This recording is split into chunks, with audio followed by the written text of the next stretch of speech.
नमस्कार दोस्तों, स्वागत है आपका अपने चैनल मिस्टर एसबी क्लासेस पर। दोस्तों आइए इस वीडियो में हम आपके कौशल रोजगार निगम से जुड़े हुए सवालों के जवाब देने की कोशिश करते हैं। 15 से 16 ये सवाल रहेंगे। ठीक है, आइए बढ़ते हैं आगे। सबसे पहला सवाल लेने से पहले रिक्वेस्ट है, चैनल पर पहली बार आए हैं तो चैनल को जरूर सब्सक्राइब कर लीजिए।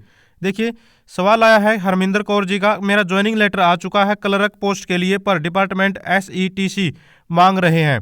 तो SETC क्लर्क पोस्ट के लिए कंपलसरी है। यहाँ पर इन्होंने क्वालिफिकेशन के अंदर ये चीज़ पहले से मेंशन की हुई है। यहाँ पर देख लीजिए, ये लेवल 2 की जो है पोस्ट रहेगी। ऑफिस एग्जीक्यूटिव के अंदर जॉब टाइटल है और जॉब रोल आपका जैसे क्लर्क है, कैशियर है, या फिर आप डाटा एंट्री ऑपरेटर की पोस्ट पर अगर जाते हैं तो यहाँ पर बताया गया है +2 विद SETC। ठीक है, आपका जो है SETC क्वालिफाई होना चाहिए। यहाँ पर भी बताया गया है डाटा एंट्री ऑपरेटर की पोस्ट के लिए ये +2।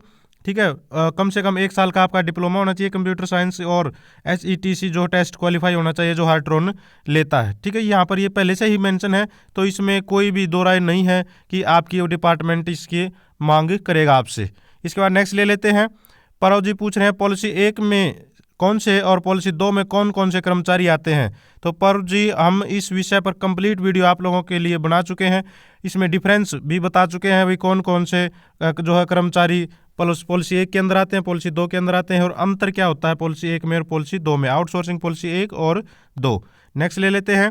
आप चैनल पर वीडियो बहुत सारे मोटे मोटे जो आपकी समस्या है उसके ऊपर हम डाल चुके हैं आप लोगों के लिए, तो वो भी चेक कर लिया करो, सर्च कर लिया करो कई बार चैनल पर। ठीक है, वीडियो के सेशन में जाकर।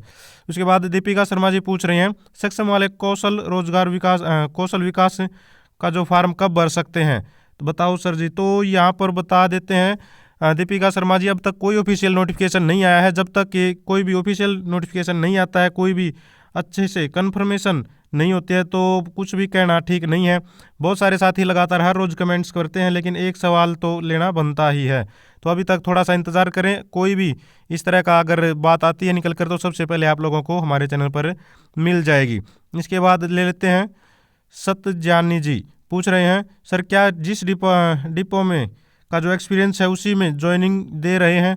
तो शायद ये भाई रोडवेज डिपार्टमेंट की बात कर रहे हैं। डिपो में जो जिस भी डिपो में इन्होंने काम किया था, तो वहीं पर ज्वाइनिंग देंगे या इनको, तो कोई ज़रूरी नहीं है।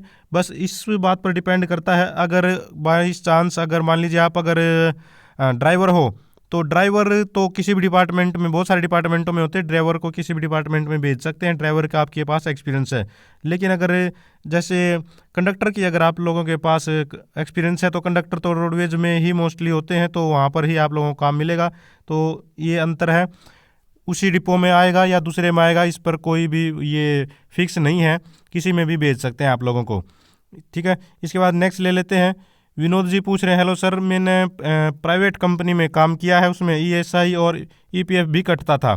तो भले ही ESI या EPF कटता है आपका विनोद जी, लेकिन जब रजिस्ट्रेशन पर क्लिक करेंगे तो सबसे पहले जो लाइन है आपको यस करना पड़ेगा, वो उसमें स्पष्ट लिखा हुआ है कि आपके पास किसी भी गवर्नमेंट रिलेटेड डिपार्टमेंट या फिर बोर्ड कॉरपोरेशन का आपके पास एक्सपीरियंस होना चाहिए, प्राइवेट का वहाँ पर नहीं चलेगा। इसके बाद भाई लिखित में एक्सपीरियंस नहीं है, सैलरी स्लिप है, काम चल जाएगा क्या, EPF नंबर भी है, प्लीज़ बताइए। तो आपके पास जब आप वहाँ पर एक्सपीरियंस डालोगे तो वहाँ पर कब से कब तक आपने काम किया है और उसका आपको एक डॉक्यूमेंट अपलोड करना होता है। तो ऐसा तो नहीं चलेगा कि सिर्फ सैलरी स्लिप है, तो सैलरी स्लिप आप कितनी डालोगे वहाँ पर। ठीक है, तो एक्सपीरियंस तो आपको बनवाना ही पड़ेगा, किसी ना किसी तरह से आप अपना कोशिश कर लीजिए और एक्सपीरियंस जरूर बनवा लीजिए। प्रदीप वशिष्ठ जी।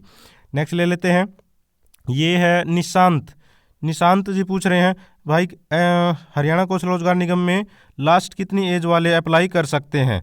तो ये इस विषय पर भी हम पहले से वीडियो बना चुके हैं, कंप्लीट वीडियो एज रिलेटेड।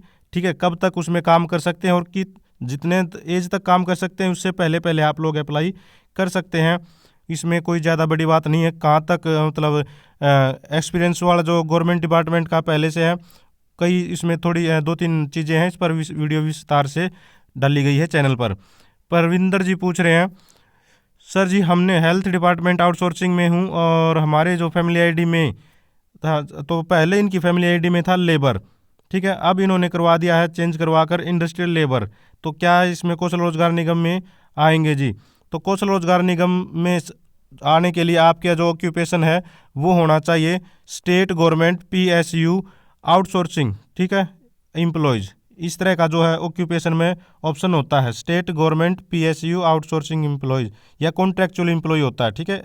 सही अगर मैं बात करूँ तो state government PSU slash contractual employ, इस तरह से ऑक्यूपेशन होता है। आप उसको सेलेक्ट कीजिए, जो है सरकार उसी को डायरेक्ट उठाती है, उन्हीं का डाटा उठाती है जब उनको लेना होता है। नेक्स्ट ले लेते हैं। गॉड गेमिंग जी पूछ रहे हैं, सर सरकार कुछ भी कर ले लेकिन जिनकी पहुंच है उसी को कौशल रोजगार निगम में भर्ती होगा। देखिए ये तो परमानेंट जॉब में भी चलता है बहुत जगह पर, जो इंडिया के अंदर सिफारिश चलना एक बहुत ही कॉमन बात है, ठीक है।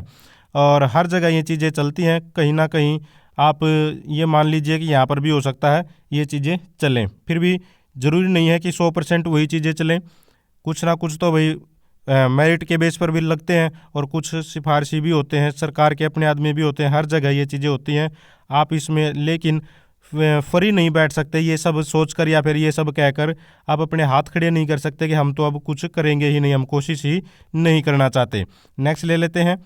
यहाँ पर ये हैं परवीन जी, सर कौशल रोजगार निगम एम्प्लॉयज़ आने पर रेगुलर एम्प्लॉयज़ का क्या होगा, क्या उनको भी वही काम करना होगा जो कौशल वाले करेंगे? रेगुलर एम्प्लॉय के लिए कुछ बनाओ सर, कौशल और रेगुलर एम्प्लॉय में कुछ तो डिफरेंस होना चाहिए।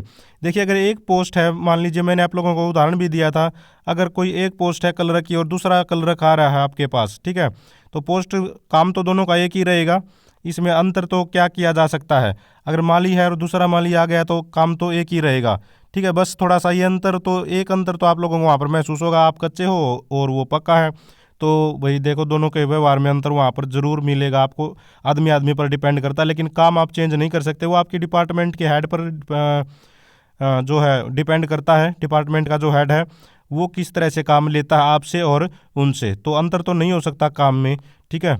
एक जिस पोस्ट पर आता है उसी पर दोनों का काम तो सेम होता है। उसके बाद जांगड़ा जी पूछ रहे हैं, भाई साहब मैंने हरियाणा कौशल रोजगार निगम में का फॉर्म फाइनल सबमिट कर दिया है, उसमें साइट प्रॉब्लम के कारण मेरी एजुकेशन डिटेल नहीं ऐड हुई है।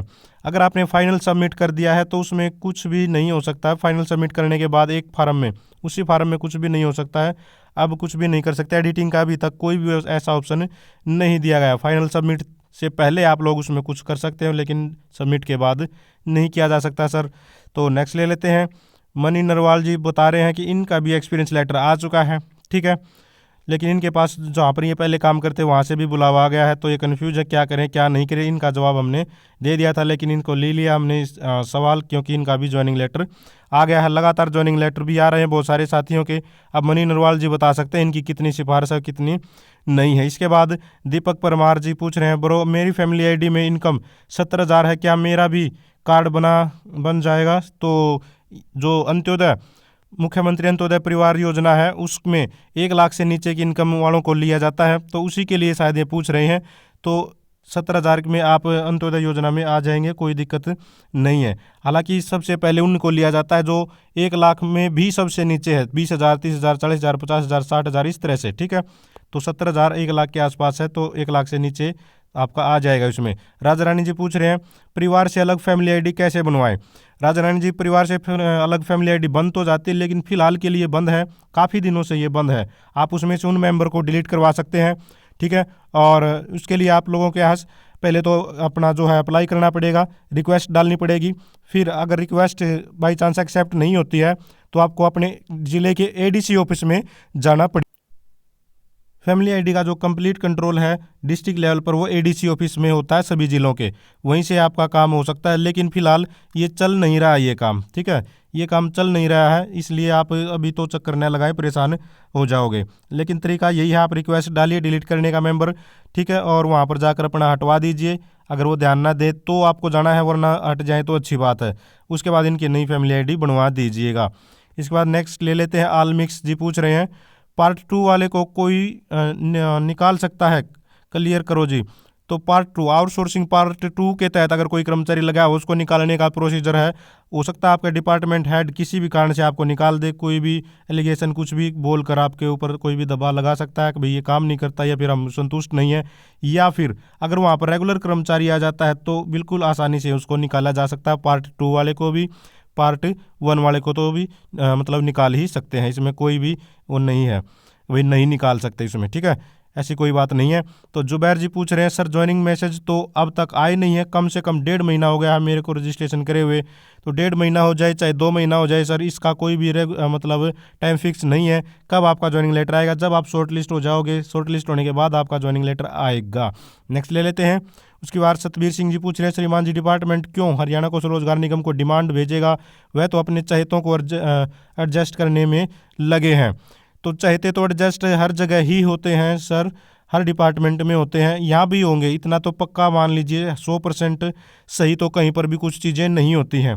लेकिन आप पूछ रहे हैं भाई, जब मैंने वीडियो बनाई थी कि जब कौशल रोजगार निगम आप लोगों को तब नौकरी देगा जब डिपार्टमेंट उसके पास जो है मतलब अपनी डिमांड भेजेंगे।